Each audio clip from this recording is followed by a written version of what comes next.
The holographic display flickered in the command center of the Indomitable, humanity's newest dreadnought, as Captain Sarah Chen reviewed the footage one more time. The Valorian homeworld burned in the recording, its cities reduced to glass, its oceans boiling away under the relentless bombardment of the Galactic Council's purification fleet. 3 billion souls snuffed out in 48 hours. The Valorians had been humanity's first true friends among the stars. When Earth had stumbled into galactic politics 20 years ago, naive and hopeful, it was the Valorians who had warned them. The Galactic Council wasn't a democratic union of equals. It was an empire wearing a diplomat's mask.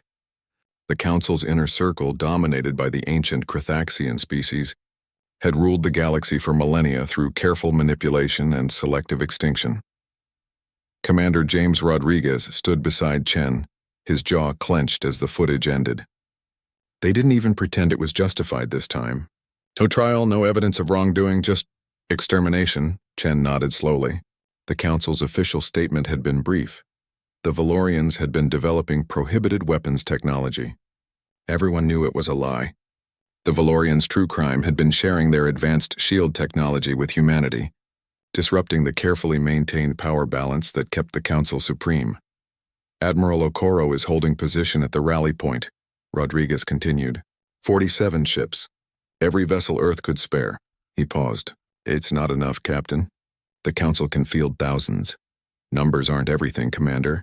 Chen closed the hologram with a gesture. The Council has been comfortable for too long. They've forgotten what desperation looks like. The door hissed open, and Dr. Yuki Tanaka entered, her eyes bright despite the dark circles beneath them. It's ready, Captain.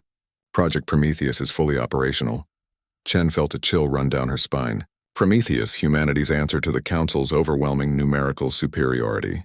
For 5 years, Earth's brightest minds had worked in absolute secrecy, developing weapons technology that violated every Council regulation ever written. They'd studied human history, every terrible lesson learned through millennia of warfare, and weaponized it with cold precision.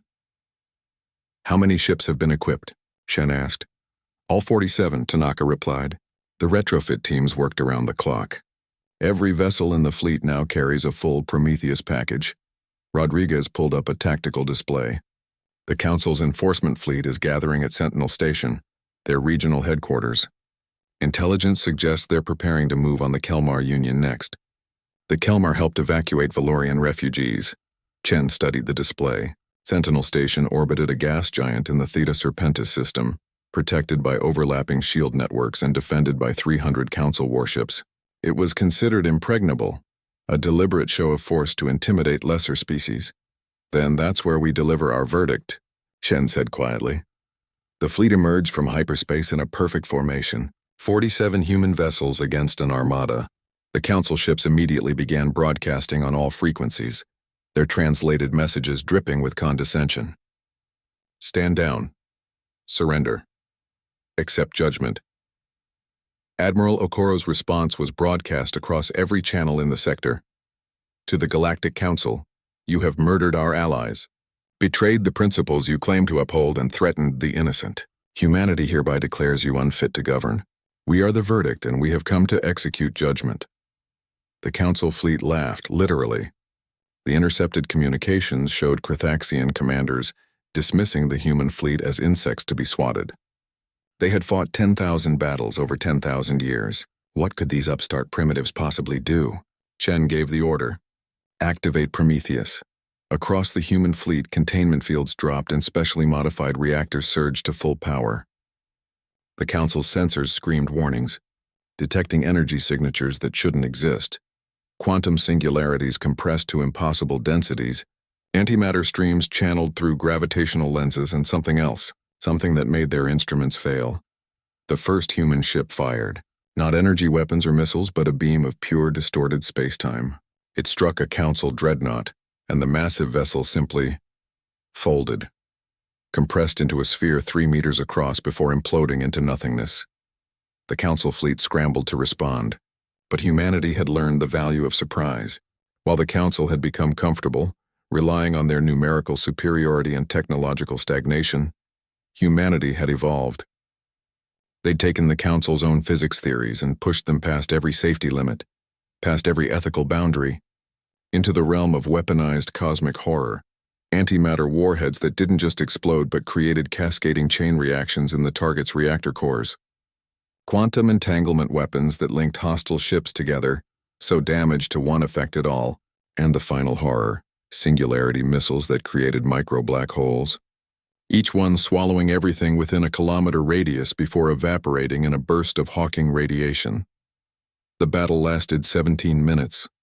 When it ended, Sentinel Station was gone along with every council ship that hadn't retreated. The human fleet had lost 3 vessels, their crews dying to protect the formation. Chen watched as rescue beacons activated across the debris field. The humans had targeted command systems and weapons, leaving life support intact where possible. Even in war, humanity remembered mercy. The galaxy watched the battle footage in stunned silence. Species that had cowered under council rule for centuries suddenly saw that the Empire could bleed. Within days, 12 systems declared independence. Within weeks, the Council's outer territories were in open rebellion. The Carthaxian High Command demanded negotiations.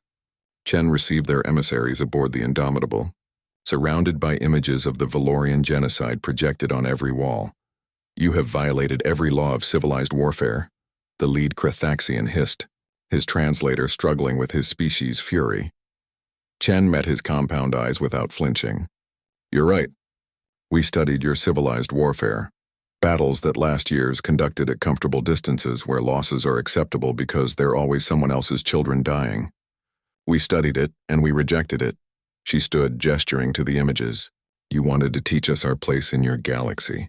Instead, you taught us what monsters look like, and you made one critical error. You assumed humanity would play by your rules." The emissary's mandibles clicked in agitation. "What do you want?" "The council will dissolve," Chen stated flatly. "A new federation will form with actual representation, actual democracy. The Valorian survivors will be compensated, though nothing can truly repay what you took, and humanity will maintain a fleet capable of enforcing these terms. And if we refuse?" Chen's smile was cold. "Then we demonstrate Project Tartarus. Prometheus was designed to fight your fleets. Tartarus was designed to sterilize your worlds." She leaned forward. "We don't want to use it. We'd rather not become the monsters you forced us to be. But make no mistake, we will do what is necessary to ensure this never happens again." The Galactic Council fell within a year. In its place rose the Federation of Free Worlds, built on principles of actual representation and mutual defense. Humanity took no territory, claimed no reparations. They simply maintained their fleet, a constant reminder of what happened when peaceful species were pushed too far. Captain Chen stood on the observation deck of the Indomitable, watching the rebuilt Valorian colony on New Valoria Prime. It would take generations to recover what was lost. But life continued. Commander Rodriguez joined her. "Was it worth it, Captain? Becoming what we fought?" Chen considered the question. "We didn't become them, Commander. We became something worse, something necessary. The galaxy needed to learn that genocide has consequences, that the strong cannot prey on the weak without answer." She turned to face him. "We paid a price for that lesson, a piece of our innocence. But the alternative was to let evil reign unchallenged. Outside, human warships patrolled the stars, carrying weapons that should never have been built, crewed by people who understood their terrible purpose. They were humanity's burden, its shame, and its promise. Never again would the innocent burn while the galaxy watched. The verdict had been delivered. Now came the harder task, ensuring it was never needed again.